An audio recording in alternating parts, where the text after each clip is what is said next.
Shavua Tov, a good vach. There was a Yid who escaped from Europe in the late 30s and ended up spending most of his life in Caracas, Venezuela, where he was a very important participant and he contributed greatly. He was a great activist for the community over there. And he had met the Rebbe in Paris as a child, and his family and himself had a connection with the Rebbe for many, many years. In 1970, he was traveling from Caracas to Japan. And he was going to go through New York and Chicago and San Francisco and then to Japan. And whenever he had a chance, he would go to New York and he would try to see the Rebbe. They had some very frank and open conversations.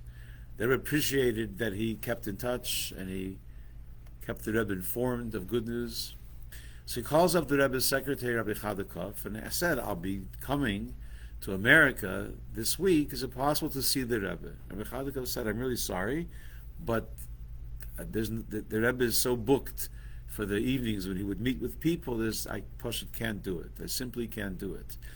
So he said, in that case, I would like to ask for a bracha for my trip, mainly to Japan, for business, should be successful and safe. And I'll be spending Shabbos by my parents in Chicago.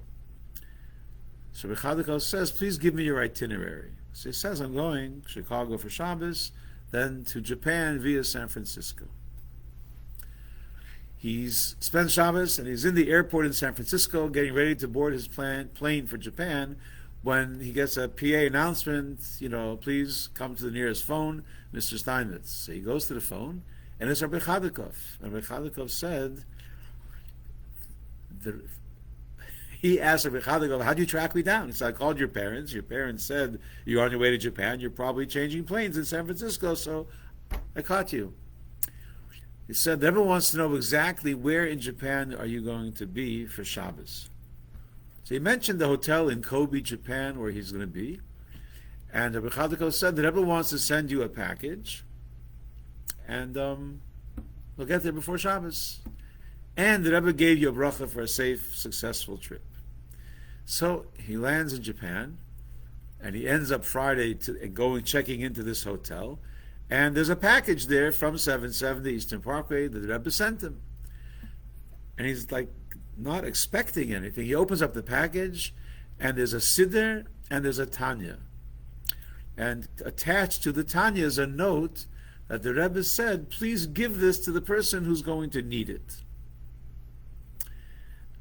A very unusual message, who's going to need the Tanya, whatever. So he checks into the hotel and he heads Friday, it's already Friday afternoon, he heads to the synagogue where he wants to go for services, holding the package because he doesn't know who to give it to. He's pleasantly surprised. He runs into, in the temple, in the shul there, he runs into a friend from Israel. His name is, I believe, Ben David. He's a pearl dealer and he's there for business as well.